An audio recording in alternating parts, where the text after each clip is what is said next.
Welcome to Brave New Bookshelf, a podcast that explores the fascinating intersection of AI and authorship. Join hosts Steph Pajonas and Danica Favorite as they dive into thought-provoking discussions, debunk myths, and highlight the transformative role of AI in the publishing industry.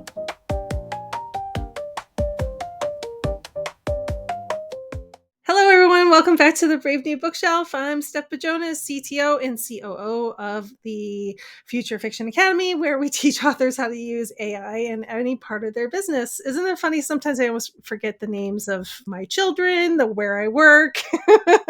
Right? I'm constantly calling my dog by my daughter's name. It's all a big mess up in my head. I'm always with my lovely co-host, Danica Favorite. Danica, how are you doing today?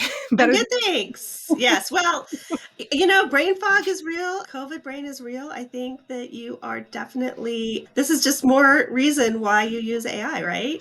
Yes, it is. It is. We're doing a little duo show here today with just me and Danica because last month in September, I celebrated my 20-year wedding anniversary with my husband by going to Japan for like 2 weeks. And it was fantastic. It was absolutely beautiful there. Although I was just telling Danica, it was unseasonably warm. That's what they kept saying to us in every city we went to. Oh, I'm so sorry. It's unseasonably warm. Yes, it was 95 degrees in Kyoto when I was there. Wow. God, it was so hot in Japan while I was there. So we went, we had a great time.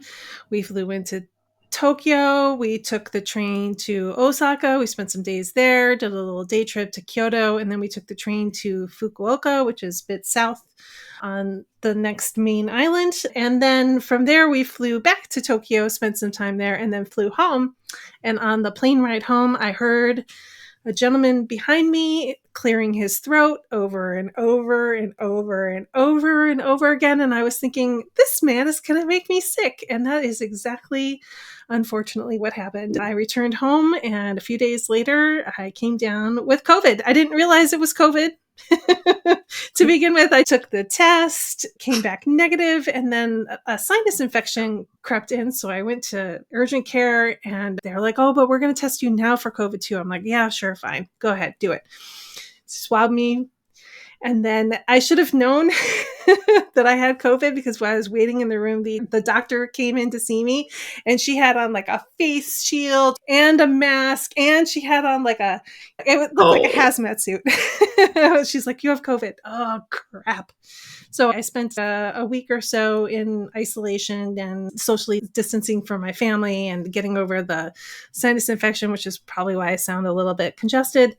And I was glad that I did a lot of editing of the Brave New Bookshelf before I left on this trip, because I had everything edited all the way up through our last week. We had Jill Cooper on, and it was all edited and ready to go before I left for Japan. And then I came home and got sick. And I'm really glad that I did all that, because there was no way I would have been able to do that while I was sitting in bed and just watching TV constantly. So I'm really glad to be back. I'm glad to be somewhat mostly healthy again, although I feel like the brain fog has layered on top of the other brain fog that I had from COVID. And as many of you know, I came to AI because of COVID brain fog and because of long COVID. So I'm really hoping that some of it alleviates over the next couple of months and I start to get my brain back a little bit. But I'm once again very grateful for AI because I've been using it since I've been home, been working on lesson plans for Future Fiction Academy. I've been working on understanding some of the new models, the O1 strawberry model and whatnot. And it's been a lot of fun and not too taxing, which is one of the reasons why I love AI, right? I mean, that's why Danica loves it too, right? Absolutely. Absolutely. Yeah. I don't want to take over this whole conversation with my health, but it gives you an idea of where we're at, what we're doing. And Danica was also very busy while I was gone in Japan. She was at Novelist Inc conference, which we call NINC. NINC. So I was hoping she would fill us in on some of the stuff that she did there too. So what have you been up to, Danica? And how was NINC? Yeah. NINC was great. So intros, I think we forgot that, but that's okay. I'm Danica Favorite. And I am the community manager at PublishDrive. And PublishDrive helps authors distribute their books to the largest worldwide audience possible. But we've also got some really neat tools using AI to help optimize your metadata and book sales. And spoiler alert, we have some really cool stuff coming up that I can't wait to announce. Woohoo! We're excited. Yes. And also we have a really cool royalty splitting tool. So a lot of great things that PublishDrive does. And one thing I will announce, because I can, is right now, so we're recording this October 14th, but it's coming out, the 16th? No, 17th. But anyway, from now until November 4th, all annual plans for distribution at PublishDrive are 50% off. So just go to PublishDrive.com, sign up for any annual plan, and you will get 50% off through November 4th. We have a lot of other cool tools.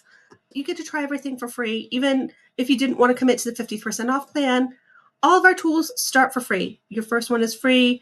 Our metadata generator, which is AI, you get your first book metadata for free. So that's super cool. And part of why I wanted to share that is, like I said, we have some other cool new AI stuff that is coming down the pipeline. I believe they're going to launch the beta version at Frankfurt Book Fair. So I can't take that thunder away, but oh boy, I'm so excited. Another cool thing that I think we can kind of announce is that FFA and PublishDrive, we're going to be working together even more. So excited about that, because what they're going to do is through their Future Publishing Press, is that right? Future Fiction Press. Mm-hmm. Future Fiction Press. They are going to be using PublishDrive to distribute their books, and they're going to be showing it live through their classes, through their videos, how they're using PublishDrive to distribute books, which I think is really cool, because we're going to put it all into one process. Make the book, boom, do all the stuff with the book, and then boom, distribute the book, and then track your sales data, do sales promotions, all the stuff PublishDrive does, all the stuff they do. So I'm really excited about that. I am too. I'm excited about this partnership because I think that the two of us, we have the same vision for the future of publishing, and Right. So I'm really excited about this collaboration. I think it's going to be awesome. Yeah. And I'll just use Elizabeth Ann West's name in vain here, since she is also our partner in crime, who's not on the podcast, but I know as soon as she gets back from Frankfurt, we will have her on the show to talk about her experiences there. But between the three of us, we really have this vision that publishing should be easier than it is. I was just telling somebody the story last night of how I got started in publishing, and I got started back in the dinosaur age. And really, dinosaurs roamed the ground. Dinosaurs are awesome. We love dinosaurs at the FFA. And here we are, full circle. I'm working with dinosaurs again. I remember back in the day when I got started, my whole publishing history, and I'm sorry, this isn't what we were going to talk about, but this is what we're talking about. I remember when I got started. So I was one of those kids who was writing ever since I was a little girl. And my best friend, she also was a little writer. We had our little notebooks that we carried around, our little 3-ring. I don't know if you guys did this, but at the end of the school year, when you got your school supplies back and you had those half-filled notebooks, those were gold to us. We would beg our schoolmates, please, can we have that? And they're like, what the heck do you want that for? Oh, we got stories to write. And we would fill those notebooks. And her mother was an author. Again, back in the Stone Age, where the only route was trad and the gatekeeping was even worse. I remember this woman working and working and working to write a book and trying to sell a book. And I can remember the tears over the rejection letters. And she wrote fantasy. So that was even a harder market to break into, right? But the thing I remember most is that her family was so poor. Like, they were the poorest family I knew. Again, dinosaur ages. They were so poor that my friend and I, we would go to the park to play, but we would also bring bags with us to collect aluminum cans. Back in the day, you would collect the aluminum cans at the park, and then you would take them to the grocery store. The grocery store would weigh them and then give you money for the aluminum cans. And that was enough money that we would collect enough to buy enough food that her family would have dinner that night. So to me, I always equated being an author with being poor. And so I didn't go to school to be an author. And I would laugh at my friends who were English majors who wanted to be authors. I'm like, yeah, good luck with that. Welcome to a life of poverty. So I didn't go to school to be an author. I figured eventually someday, when I had made my money doing other things, I would write on the side for fun. And if I got published, I got published. And then when I retired, then I could be really serious about being an author and making money writing books. Sure. Because that was the path. Like, that was the path I knew to being an author growing up. Or you could be a journalist and whatnot. I didn't want to bother with that. Like, I can't write an article. I need a book to express my thoughts. Yeah, I was never into journalism or nonfiction either. I was always into fiction. So I hear that. Yeah. Then I became a stay-at-home mom with a baby. And none of my friends were stay-at-home moms. All my friends worked. I didn't know anybody, and I was kind of bored. I love babies, but they really don't do a lot. I love holding babies. Seriously, if you have a baby and you see me, please let me hold your baby. But then I get to give it back when it cries or it poops its diaper and stuff, right? Yep. So that's when I started to write again. I still was doing like the hobby writing on the side, writing in my notebook, blah, blah, blah. I went online and I discovered the eHarlequin forums. I started talking to people online on these online forums, learning how to write and learning how to write for Harlequin, which was always a dream of mine. And yay, dream accomplished. I've done 19 books with Harlequin. So that feels pretty good. I didn't have to wait till retirement for that. That's great. I know like some people in the indie world are like, oh, Harlequin. Back then, that was like the democratization of publishing because anyone could get in that way as long as you wrote something appropriate for Harlequin. Then, of course, the indie revolution came on. And I remember when indie started and people, and hey, I was one of the gatekeepers. Sorry, I apologize for that. I will never stop apologizing for that because I was on RWA boards and boards of other writing organizations that worked really hard to gatekeep indies because they were so afraid that these low quality books were going to take over and the market was going to be flooded with garbage. And what happened? The quality rose to the top and the garbage stayed at the bottom. And now coming into AI has even democratized that even more. And I know people, oh, the AI garbage. No, it's going to be the same thing. The garbage is going to go to the bottom and the quality stuff is going to come to the top. And I'll be real honest, like the stuff that Steph and Elizabeth are teaching and writing, that's quality stuff. Like those are good stories. I mean, I get mad sometimes watching Elizabeth's videos and she's like, blah, blah, blah, blah, blah. And she's like, okay, I've got to go. I'm like, no, you can't go. Finish the book. I want to know what happens next. Well, you'll get to read it eventually. Eventually, absolutely. Thanks to our partnership together, you guys will publish it and we'll distribute it, and it's going to be fantastic. All that story to say is now is easier than ever to become a published author. I'm totally here for all the AI stuff and making it easier for authors because I think that the gatekeeping is still there, just in different ways. And part of that gatekeeping is financial. It is, do you have all of the right tools? You know, like someone was telling me about the formatting software they use. Well, number one, I can't use it because it's Mac and I don't have a Mac. I used to hire someone to do that for me, and that was expensive. PublishDrive has a free formatting tool so that anyone could get their book formatted. Now that's just one more way, one more barrier to entry people don't have. With the AI writing, it's that same thing where, yes, you need to be able to write a book. We can say, okay, here's my weird blah, blah, blah. Help me make sense of it.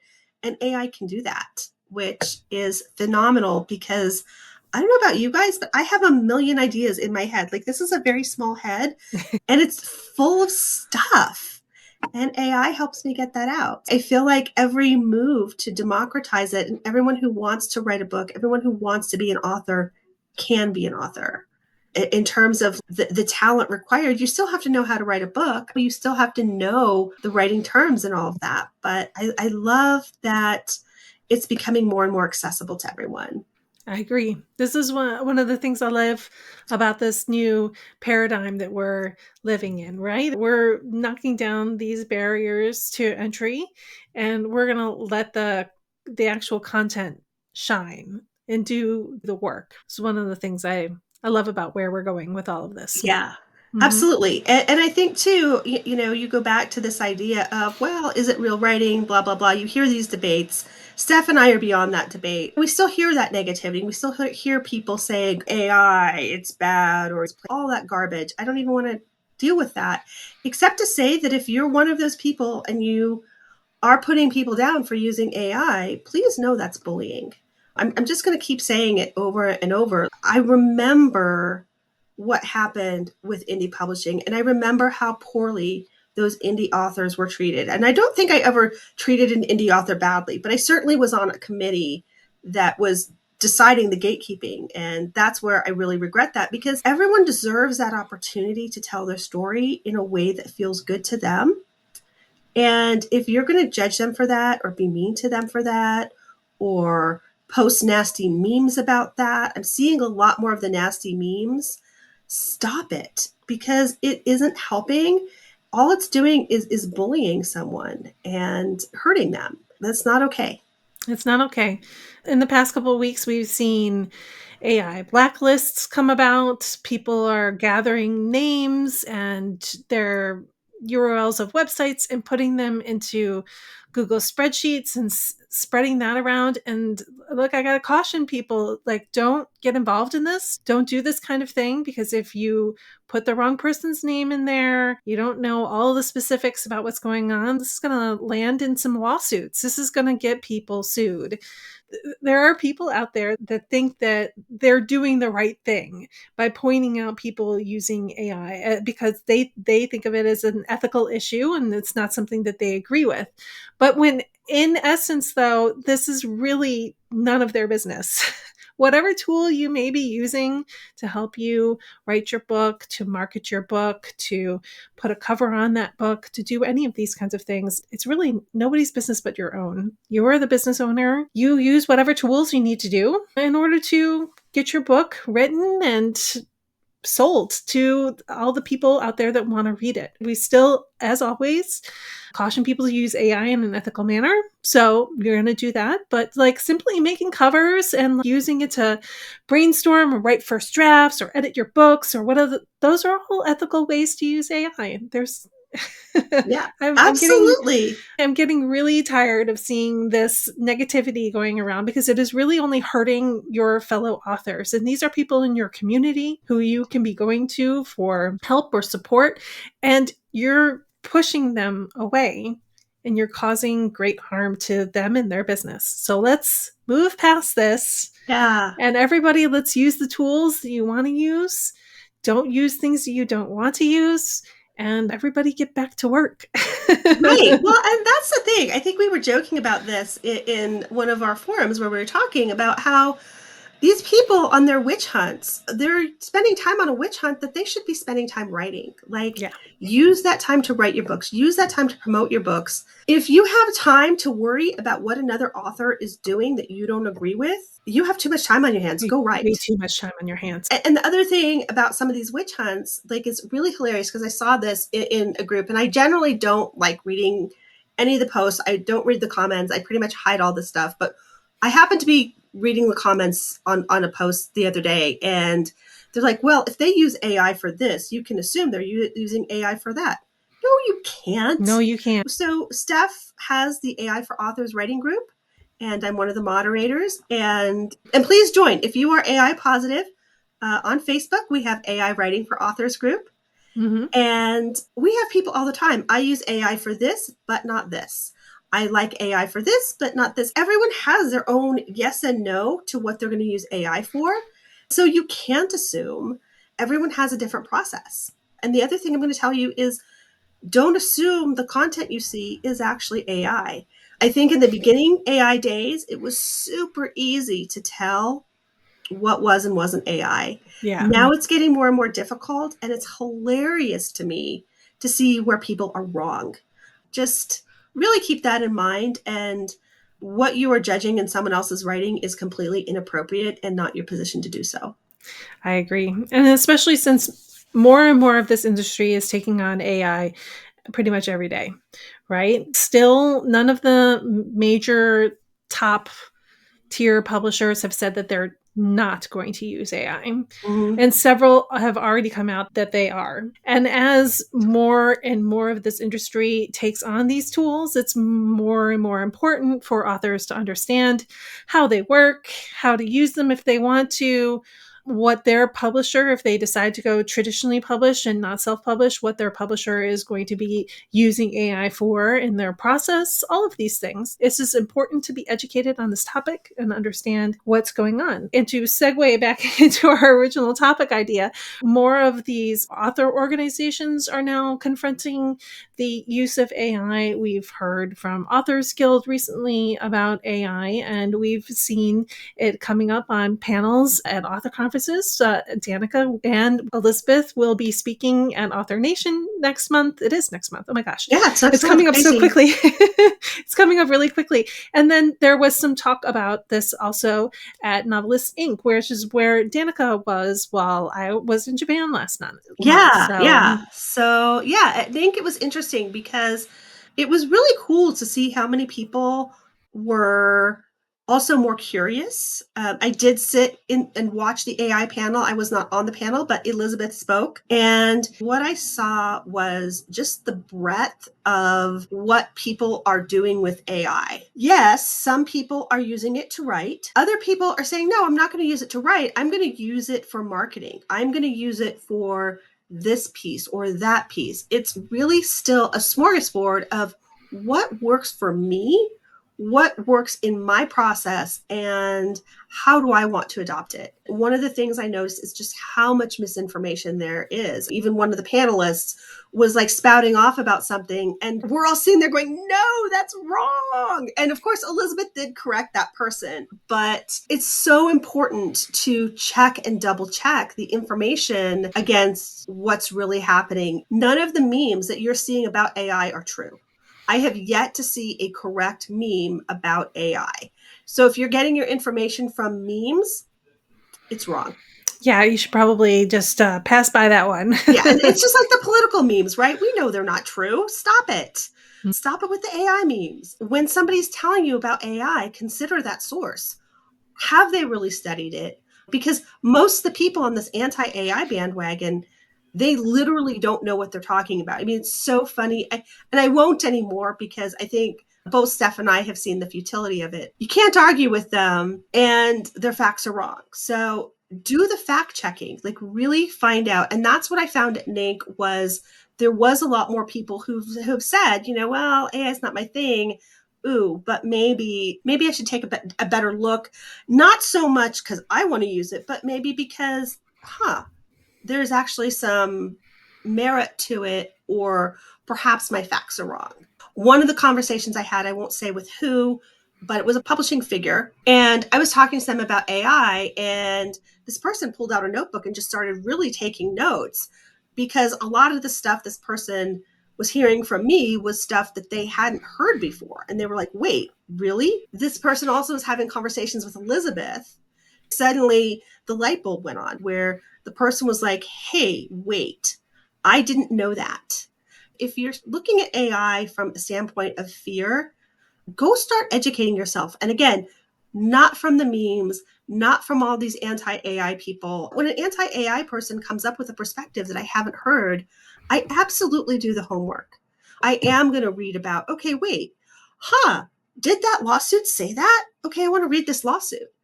Because a lot of times people will say, oh, there was this lawsuit and the lawsuit said blah, blah, blah. That must mean XYZ. Well, you're taking someone else's summary. Have you gone and read that lawsuit for yourself? And honestly, I think you should. I see a lot of bad interpretations of lawsuits and what they mean. And I also hear a lot of bad data too. There's lots of very old and bad data about the energy consumption of AI, and that is even getting better month after month. I also hear constantly, well, AI hallucinates. You can't trust anything that it says. But you know what? That was very true last year, and it's just not as true this year. Each of the companies have been working hard to bring down hallucinations so that it does not happen all that often anymore. And I'm seeing it less and less and less every day. And then I'll see the same tired stuff about AI images. Oh, just look for the extra fingers on the hand or look for the weird shadows. Guys, that's almost all gone now. I can't even remember the last time I generated something in Midjourney and I got like extra fingers on a hand. I mean, sure, there were other things, maybe like some artifacts in places that I wasn't happy with and I would regenerate or change or edit myself. But I mean, I haven't seen I haven't seen a lot of these things in a long time, whether it's hallucinations or just bad generations with like extra limbs and whatnot. I'm seeing it less and less and less.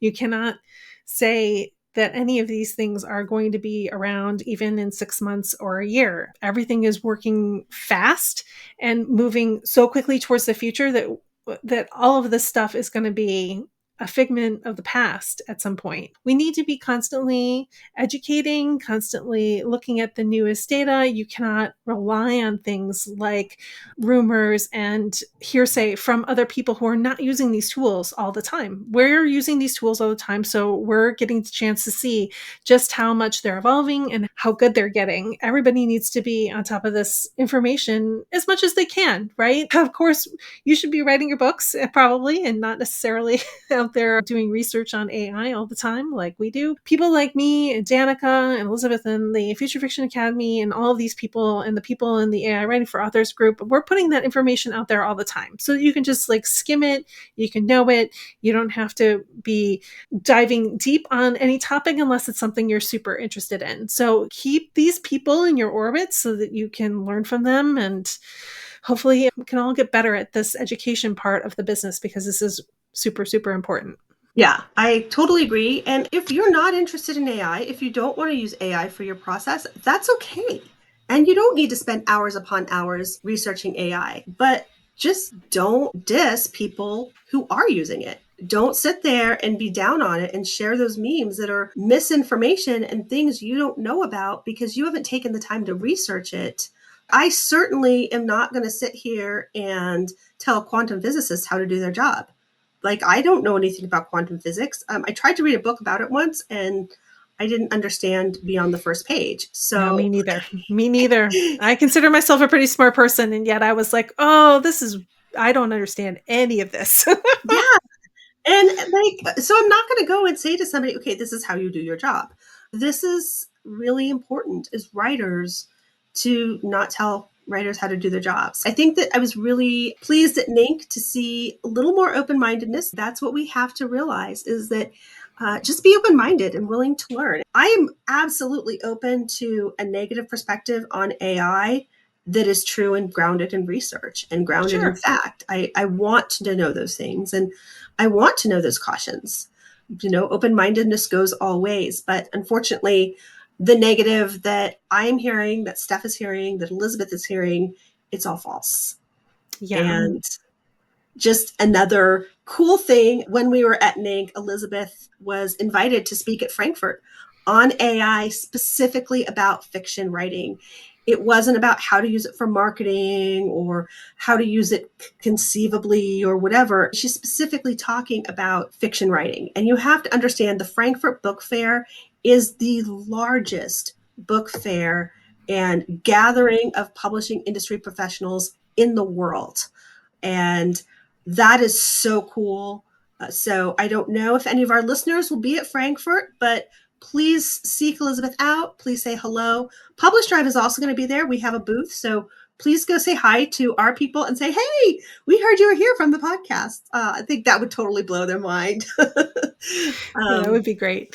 Yeah, Elizabeth is on her way now. She arrived in Paris today and she's getting on the train tomorrow to Germany. So cool. It is exciting. It is exciting to see these larger places that are willing to talk more about AI. It is, especially in business, it is important to understand AI and know how to put it into your process. And this is another reason why I'm so adamant about authors learning this sort of thing, because authors, they're writing their books, but like the moment your book is done and it's ready to be packaged and put into a cover and made into paperbacks and ebooks and then be sold, it becomes a business, right? Mm-hmm. We're all part of this business. Now, whether you farm that out to traditional publishers or you're self-published, you still have to be a part of the business of writing. There is a business side to all of this, and the business side of pretty much everything nowadays is incorporating AI into their process. So if you're an author and you're self-published and your books are your business, then you need to consider AI is part of your business at some point. Yeah, and I agree with that. And I think that's one of the conversations, and I don't want to necessarily put words into his mouth because a lot has happened since NINC. I had a really great conversation with Joe Solari about the author business. And I'm right there with Steph. The moment you decide to write something and put it up for sale, it becomes a commercial product. And you have decisions to make that are business decisions about your work. And it's really important to consider what that business decision looks like for you. And so it was really cool for me speaking with Joe, who runs the Author Nation conference. And that was one of the things that I was really impressed with talking to him and talking about Author Nation is this idea of your writing as a business and the writing business and him running that conference as a business. Because ultimately, yes, we do these things from our heart. And we absolutely love story and storytelling. But can we be honest and just say we all need to eat? Like, I seriously, if Put a if roof over our heads. Absolutely. Like all yeah, of this like stuff is important. I'll be honest. If Lord such and such would like to come and be my patron and give me a living and I could live in a nice little section of his manor and just write whatever the heck I want. You know what? I still have to please Lord such and such with what I'm writing though. Yeah. But to just be able to write, sure, I could write all kinds of stuff. I could write stuff that is definitely not commercially viable. I had a cool conversation with my editor recently about my writing. I actually blew her mind, and I now think that she's going to be really picky with me on this. I hate description. I don't like writing description. I don't like describing my characters. Part of that is number one, I am the kind of reader that I don't like it when the author describes it for me. But number two, that's not how I see people. So, like when I envision my hero and I envision a heroine, they're just these amorphous blobs. I don't know what they look like. I don't care what a person looks like because to me, what matters is what's inside them. I care about their heart. I care about their spirit. I care about their soul. I care about all of these other non tangible things. So, if you have blue eyes or brown eyes, I don't give a crap. Like, I just don't. It was pointed out to me because my editor was horrified when I said this. I only describe characters in my books because I'm forced to. And she's like, wait, you don't describe them? How have I not called you out on that? I'm like, oh, I've been called out on that. And then I go and I do it and I add it because I realize that's what readers want. Readers want to know what the character looks like. I don't care. You can tell me what you want the character to look like, and I'll say that's what the character looks like. And I do. I literally have come back with that. Like, well, what do you want them to look like? I'll make them look like that. Because I just don't care. And the point behind that is if it was a fully Danica book, written exactly the way I want to write about it, I wouldn't describe any of that stuff. I wouldn't. It would be descriptionless. Mm-hmm. But it's a commercial product. And therefore, because I want people to buy my book, I describe the things. I say, okay, well, I guess this dude has blue eyes because people like dudes with blue eyes. Yeah, I know. That's what we're going to get the hate mail of. Yeah. Dudes with blue eyes. Everybody loves them. I don't know. Yeah. But like, again, like for me, that's a business decision I make, not a creative decision. What I really loved talking with Joe at NINC was this idea of the business decisions versus a creative decision. Author Nation is making business decisions, not just because they want it to be a good, viable conference, but also because authors need to learn how to make business decisions for their writing and make what's an appropriate business decision for them. What business decision is AI for you? Mm-hmm. And frankly, I think that the Author Nation people see AI as a valid and important business decision because there are going to be so many talks on AI at Author Nation. Elizabeth has a couple of talks about AI. I have a talk about AI. PublishDrive is giving a talk on PublishDrive, and I promise you, because I wrote the talk, They will be talking about AI. Yes. I will not be speaking on AI at the conference, but I will be there interfacing with all of the authors that I know and ones that I'm certain I will meet along the way. And I will talk about AI with you if you're interested in one-on-one.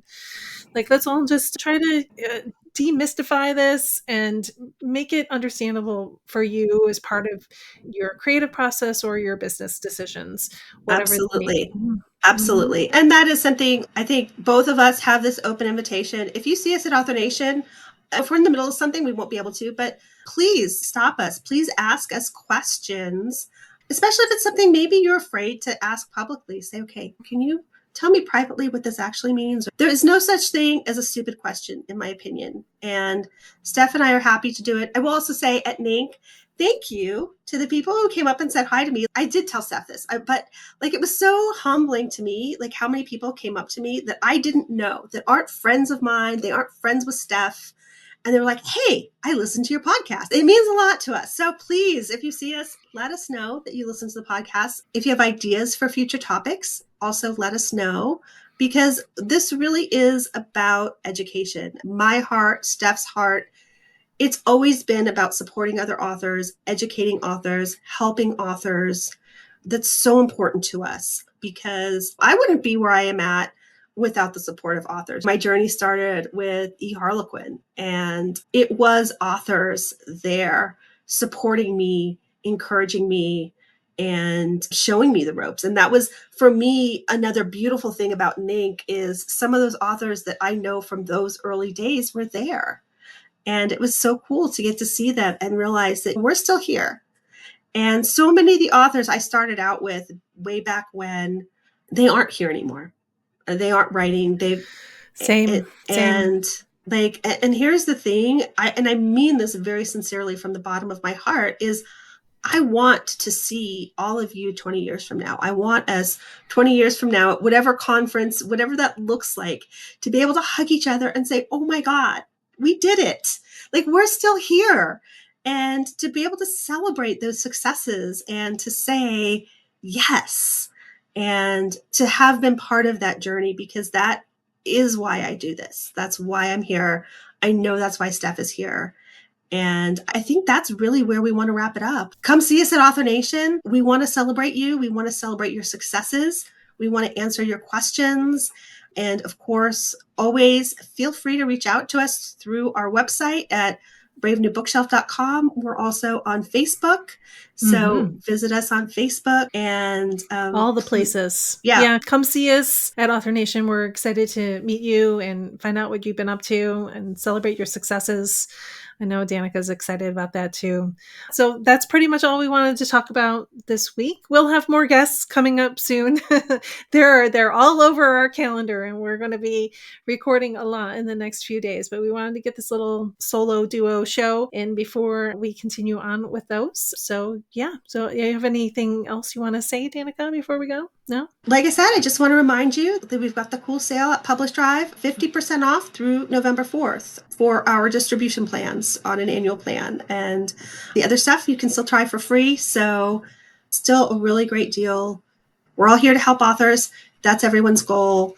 And so the more ways we can help you, the more we want to do that. So thank you all for being here. And I can't wait to see how all this turns out, because Me too. like I said, 20 years from now, I really do want to be running into you at a conference and hugging on you and saying, oh, wow, look at all we've done.